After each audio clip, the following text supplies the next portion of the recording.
The gods of Olympus had many children, but not all were granted a place among the stars. Among them was Nyxion, the son of Hades, an immortal woman, a child born of shadow and ember. Though he carried the blood of a god, he was never welcomed in the halls of Olympus. The gods feared him, for he was neither fully divine nor wholly mortal. He was something in between, something unknown. Nyxion grew up in the underworld, raised by shades and wraiths, with Persephone as his only source of warmth. Though his father ruled justly, the underworld was a cold and silent place, and the boy longed to see the lands above. One night, when the river Styx was still, and the gates of the underworld creaked softly in the dark, he crept past Cerberus, the three-headed hound, and climbed toward the world of the living. For the first time, he saw the stars. Their light was softer than he imagined, like whispers against the night sky. He wandered through the forests of Arcadia, the golden fields of Thebes, and the great temples of Athens. Yet wherever he went, he was met with fear. His eyes glowed faintly with the light of Elysium, and his shadow flickered like a restless ghost under the moonlight. The mortals called him an omen, a bringer of misfortune. They whispered behind closed doors and bolted their homes when he passed. The Olympians, upon hearing of his presence, were even less merciful. Zeus, ever wary of threats to his rule, declared that Nyxion should not walk among mortals. "He is of the underworld," the king of the gods decreed. "Let him remain where he belongs." The decree echoed through Olympus like thunder, and the gods nodded in silent agreement. But Nyxion refused to be cast back into the shadows. He sought to prove his worth, to show that he was neither a monster nor a curse. He traveled to the Oracle of Delphi, climbing the sacred slopes of Mount Parnassus, his heart heavy with hope. The oracle, her eyes clouded with divine sight, sat in her chamber, inhaling the sweet smoke of prophecy. When Nyxion entered, the flames danced higher, casting strange shapes on the walls. The oracle spoke, her voice a tremor in the air. "You are the fire beneath the earth, the light unseen. Beware the hand that wields the storm, for it strikes without mercy." Nyxion did not understand the full meaning of her words, but he knew one thing. He would not return to the underworld in defeat. Determined to prove himself, Nyxion set out to do what even the gods feared.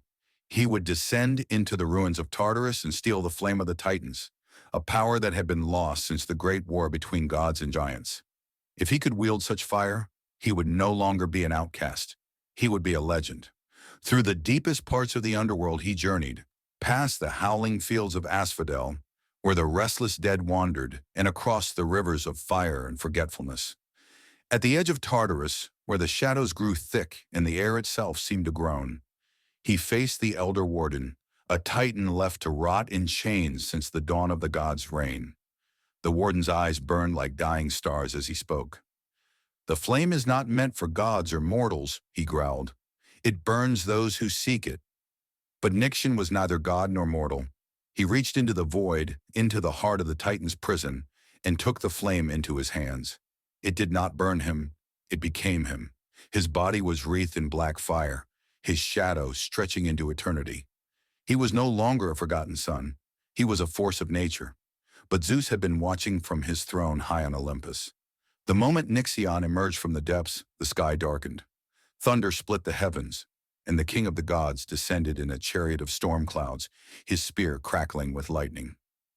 "You would challenge me?" Zeus bellowed, his voice shaking the mountains. "You, a child of shadow!" Nyxion stood tall, his flame flickering in defiance. "I challenge only the fate you have written for me," he said. And with that, the battle began. Lightning met fire. Sky met darkness. The heavens trembled under their fury, and the earth cracked beneath their feet. The mortals below watched in awe and terror, their prayers lost in the roaring winds. But Nyxion, though powerful, was still young, and Zeus, the ruler of Olympus, had wielded his strength for ages untold. A single bolt of divine wrath struck Nyxion down, sending him plummeting from the sky like a falling star, his flames trailing behind him. He crashed into the earth, leaving a scar upon the land. But even in defeat, he did not fade. The flame of the Titans could not be extinguished. As he lay among the shattered stones and scorched earth, he whispered a vow to the night sky, his voice a faint ember in the wind. "I will not be forgotten. Though the gods declared victory and Olympus returned to its shining peace, whispers of Nyxion never ceased. The mortals told stories of a warrior wreathed in black flame, a fallen god who walked among them in secret, his shadow flickering at the edges of their dreams. Some said he wandered the earth still, gathering power for the day he would rise again. Others claimed to see his reflection in the flames of their hearths, a reminder of defiance and forgotten power. And in the deepest parts of the underworld, where even the gods dared not tread, there was a fire that never went out.